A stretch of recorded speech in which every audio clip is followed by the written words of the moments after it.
Well, it's good to be here this morning. We live down about 3 miles south of McCormick's Creek, Indiana, where the McCormick's Creek Park is, if you know where it is. And if you ever get in the area, get in touch. We come down.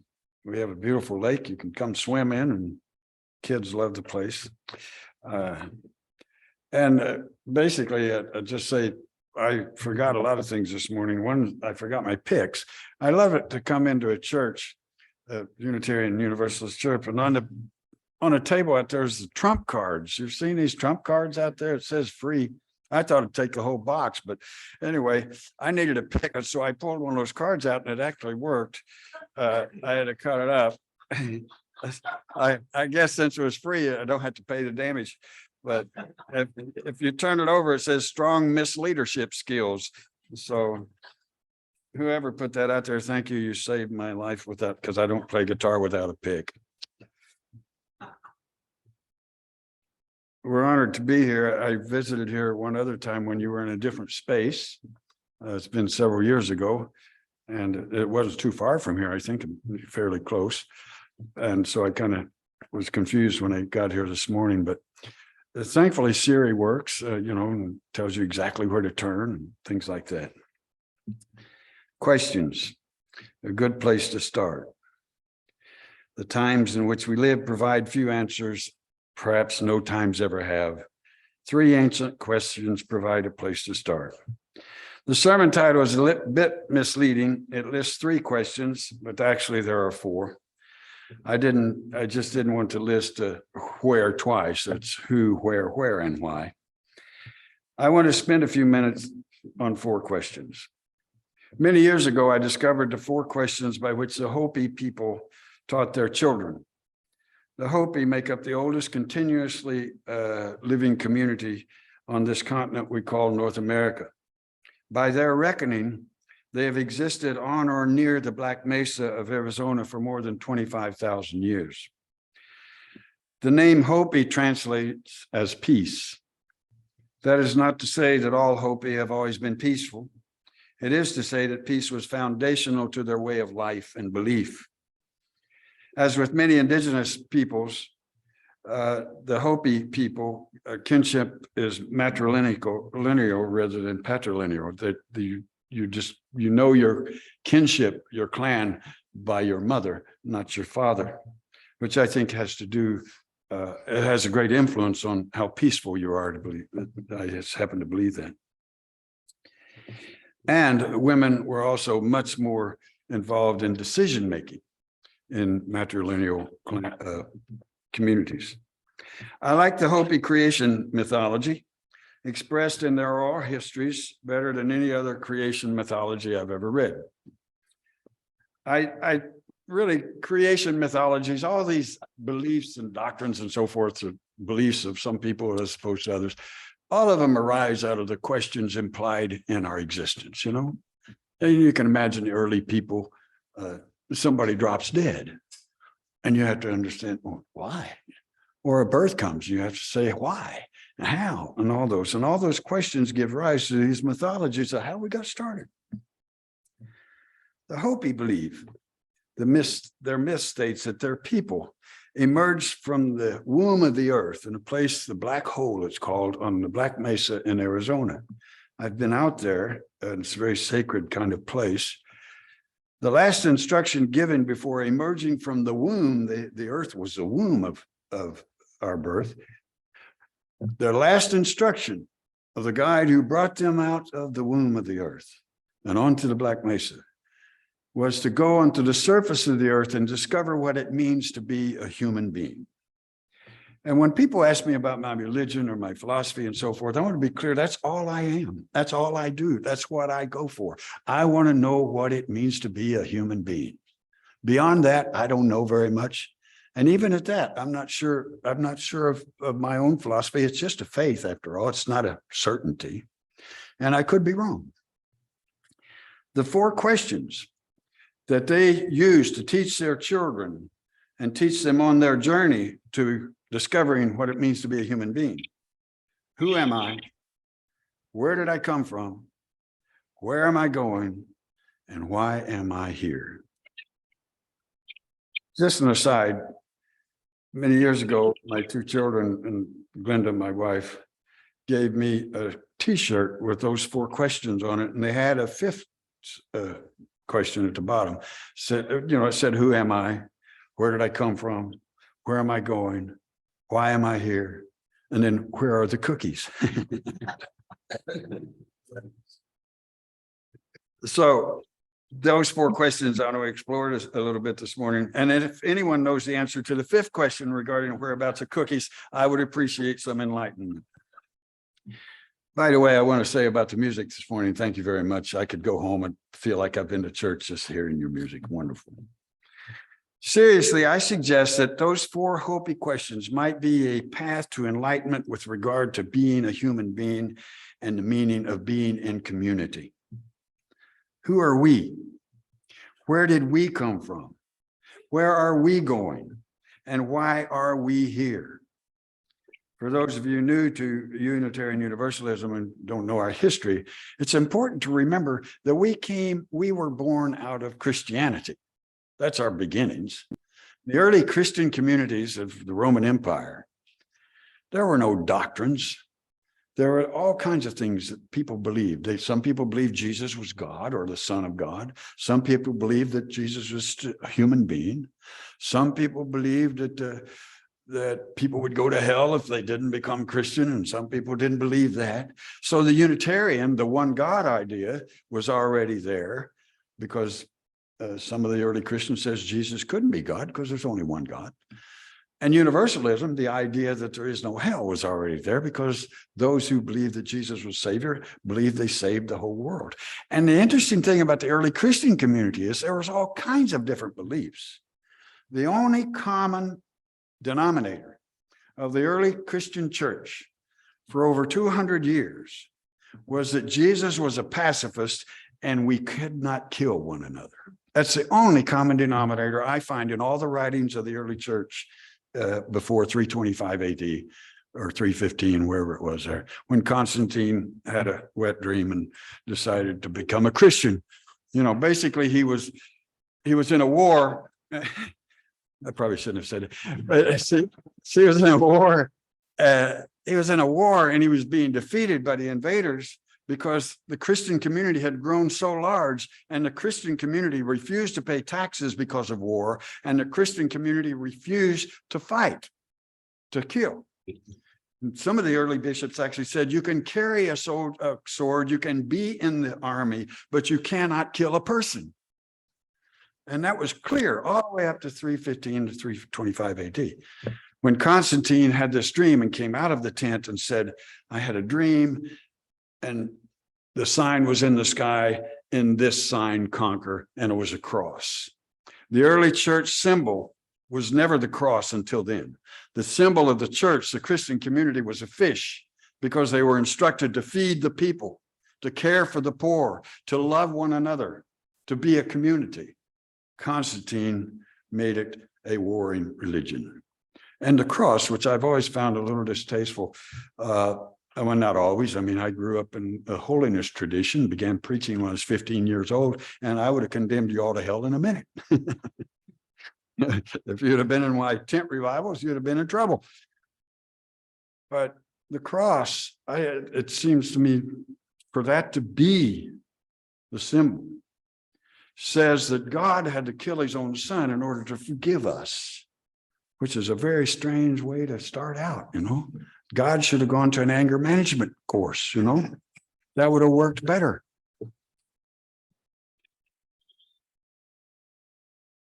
Who are we as Unitarian Universalists?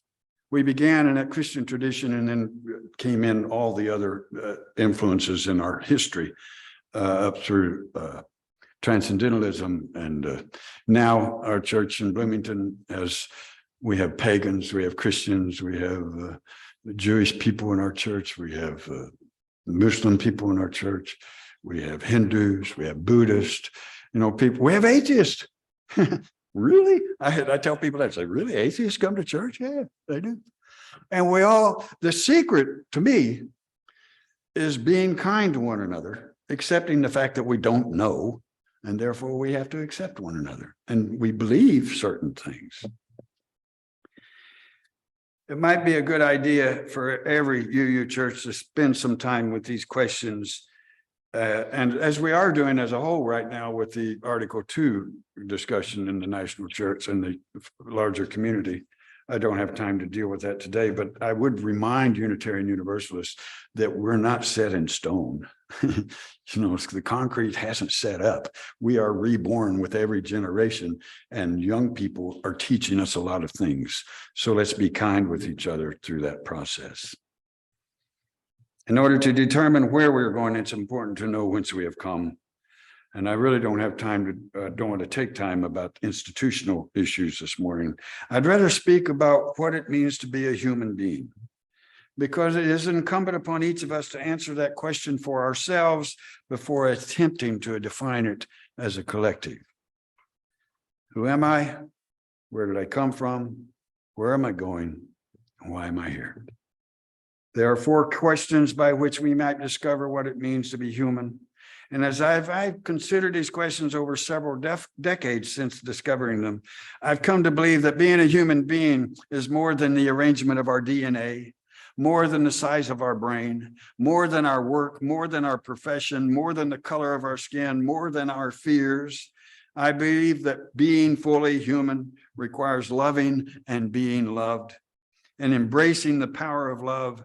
That is what the theologian Paul Tillich defined as exercising the courage to be, the courage to love instead of hate. Loving is not some sentimental exercise of sweetness, but rather the willingness to embrace the unembraceable, to say yes to life.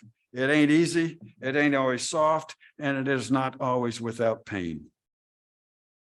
C.S. Lewis said, to love at all is to be vulnerable. Love anything and your heart will be wrung and possibly broken. If you want to make sure of keeping it intact, you must give it to no one, not even an animal. Wrap it carefully around with hobbies and little luxuries. Avoid all entanglements. Lock it up safe in the casket or coffin of your selfishness. But in that casket, safe, dark, motionless, airless, it will change. It will not be broken. It will become unbreakable, impenetrable, irredeemable. To love is to be vulnerable. End quote, C.S. Lewis. In order to be whole, we must be willing to be broken. How do we learn love? Maybe we learn love by the simple practice of kindness. Kindness. I remind the people that I work with all the time, that's the simplest way to go, kindness. I remember one church I served, we had a woman in the church, and every UU church has their free thinkers, their humanists and so forth. I love them. I'm a humanist myself. But always within that group, there are people who are so angry about their past that they can't accept their present. And this one woman wanted to be the greeter of our church at that time. And she, every time someone came, and I happened to be standing back there one day when a young family came in and wanted to visit our church. And in the conversation, they indicated that they were Christian, but they were looking for something, different than what they'd experienced. And she just went off on Christianity. It was just so much anger. And they left and never came back. So after the service, I stopped her and I said to her, Helen, are you happy? She said, what the hell's that got to do with anything? I said, it has to do with everything. Because if you're not happy, who cares what you think? Really? I mean, if all we do is go around and carry on in anger and hatred and respond with anger, who cares? Who wants to be around that kind of thing? Who wants to join what we're doing? Kindness is a whole lot easier. Really, it is. You got to work to be angry. You got to work to hate. Kindness is easy. All we have to breathe. Let's do is breathe. Breathe well. Breathe well. Breathe in love and breathe out love. That's all you have to do. Aldous Huxley said, people often ask me, what is the most effective technique for transforming their life? It's a little embarrassing. After years and years of research and experimentation, I have to say, the best answer is just be a little kinder. Just be a little kinder. Remind yourself every day with the person you meet, wherever it is, all I have to do is be a little kinder. It will transform my life. A. Milne wrote, you can't stay in your corner of the forest waiting for others to come to you. You have to go to them sometimes. I had an experience a couple of years ago that taught me a great deal about love, about life and kindness. During the Trump Barr assassination or execution murder spree, where they executed 12 men and one woman, we were protesting outside the gates of that prison for every execution. And we, when there were three left, I asked a lawyer friend of mine to find out if they had ministers, because only a minister can go into the execution chamber with the person who is going to be killed. And he came back and said there were three, that none of them had a minister. One was a Muslim, so I drafted a Muslim friend of mine who served him, and the woman who was executed was served by a sister of Providence from Terre Haute. And I got Corey Johnson's name. Corey Johnson was a black man. I found out that he had been in solitary confinement for 29 years without a visitor. 29 years without a visitor. No one touching him except to put shackles and chain and handcuffs on him. When his lawyer called me and said, I understand you're willing to go to the death chamber with him. I said, I am. I said, I need to get to know him. I said, is he eating flies? You know, I said, 29 years without a visitor in solitary confinement when the windows are dark, you can't even see out. Is he insane? And the lawyer said, you're going to meet one of the most remarkable human beings you've ever met in your life. I wasn't sure yet, but he told me, he said, well, let me tell you something about Corey. He was 19 years old. He was abandoned by his mother when she was 12. He was 12 because his mother was an addict and couldn't raise him. And he was in foster homes, and he doesn't blame what he did on any of that. But he had a tough life. He ended up in a gang. He was dyslexic. He couldn't read or write. And he was big. He was about 6'5", 6'6", and he was strong. And he became the gang enforcer in Richmond, Indiana. And a gang war broke out over drug territories. And he and another person were involved in 7 murders. Richmond, Virginia, I'm sorry. Thank you. The involved in 7 murders. And when he was sentenced at 19 years old, this is what the lawyer told me. He was 19 years old, couldn't read or write, and he was sentenced to be executed. The judge asked him what he wanted, if he had anything he wanted to say. And it so happened that on that day, a junior high school, a black school in Richmond, Virginia, brought their class to court as a civics lesson. I don't think the judge knew they were going to be there. They probably would have he would have not had Corey in there to sentence to death. But he was there. The class was there. And when the judge asked him after he had told him you were going to be sentenced to death and sent to death row in Indiana, he said, do you have anything to say? He said, yes, I do. I want to talk to these children. And he turned around to the children and he said, listen, kids, I've done terrible things in my life. Don't follow me. This is where it ends up. And there's TV footage of a news crew that came there to interview the kids when they came out of the court. They didn't know there was going to be an execution, murder, death penalty sentence either. They were just there because the civics class was there and they wanted to do a little, human interest story on these children. And these children from a black school, one after one came out and said, that black man in there, he's black like us. We listened to him. At 19 years old, unable to read or write, to have the consciousness to turn and talk to children when you've just been told your life is going to be taken. I said, this is the man I want to meet. So I had about 30 hours of visitation time in the last 2 to 3 weeks of Corey's life. And I have to say, I've had dinner with the Dalai Lama and with I've met Archbishop Tutu. I've met Phil Berrigan and Helen Prejean, and I've met a lot of really wonderful human beings who've helped teach me and mentor me. But I've never met a more human being than Corey Johnson. 29 years without a visitor, and when I went in to see him, I met a human being. He learned it all by himself. He couldn't read, he couldn't write. He learned that kindness was what it was to be a human being. All the other guys on the row called him the gentle giant. No one had ever heard him raise his voice against anyone. He mopped the floors of the range and would stop and listen and talk with each prisoner on the range. And in 29 years, he was never one time written up by a guard. I mean, you can get written up if your sheet is too close to the ground when you're asleep. You can get written up for all kinds of things. 29 years, he had never been written up. The guards in the unit loved him. Everybody loved Corey. So I spent a lot of time with Corey, got to know him well. I read him the book, The Velveteen Rabbit, which if you don't have in your library, you should. It's one of my favorite books of all time. And I read that to him, and we talked about what it was to be real. And when somebody loves you for a long, long time, you become real. And once you become real, you can never be unreal again. And Corey took that to heart.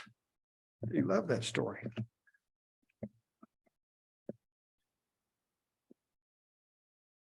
I have to tell you that I've been gifted by Corey's. I told him the history of the African religion is you don't die until your name is forgotten. And I said, I'm going to make sure your name is never forgotten. I'm going to do my best to make sure of that. And in his last words, which he spoke to me and I wrote them down. And then finally, when I had them printed up, I took them back and read to him the morning of the execution. And he wanted me to read those to him. It turned out that the leader of the execution team would not allow me to do that. And so his last words were never heard. And when the execution began, in the room across the room where the victims' families were, it was like a touchdown, whistling and shouting and clapping. And I mentioned to the execution leader, who was really a hard-nosed, I feel sorry for him. I said, don't you think it's strange that we have cheering and clapping when a man is dying? And the only redemptive thing about it, his family, I went on Facebook. Facebook's an amazing thing. And I raised several $1,000s within 4 days to help his family come visit him. They'd never been able to for 29 years. It was too expensive. Federal death row is different than state death row, and state death rows around the country. Most of the families are in the state where the death penalty is, where the death house is, and so they can afford to come visit. But our federal death row is people from all over the country and really all over the world, and very few families visit. And so we raised this money, and his family got to come visit him in the last week. It was amazing. And in his last words, he said to his family, "You have made me real. Your love has made me real." And when the execution was taking place, during all this cheering, his brother is in a room right behind me. And the family of the perpetrator who's being executed, they're told if you say anything, if you make any noise, they'll take you out. But he didn't listen to that. Once the execution started, he started hollering, "I love you, bro. I love you, bro. I love you, bro." And he said that for about 27 minutes. And I sit there thankful. There's grace even in hell. What I'm saying to you is I think you cannot sit in your own neck of the woods. You have to go out. You have to go out, and you have to take love with you. You have to take kindness with you, and you have to be open to pain. You have to be open to what life is out there. And it's awfully easy, I think, for us as Unitarian Universalists to gather in our own little cocoons and, think the rest of the world is crazy. And it is crazy. A lot of it is. but we need to be, I'm an evangelical Unitarian Universalist.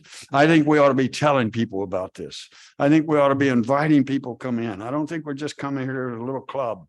I think our job is to change the world.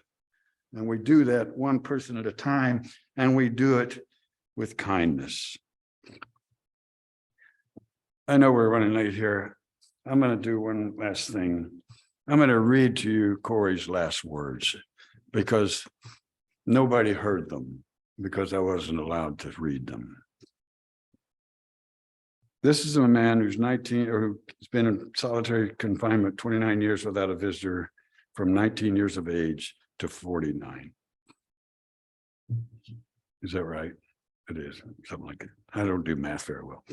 Anyway, 19 years of solitary.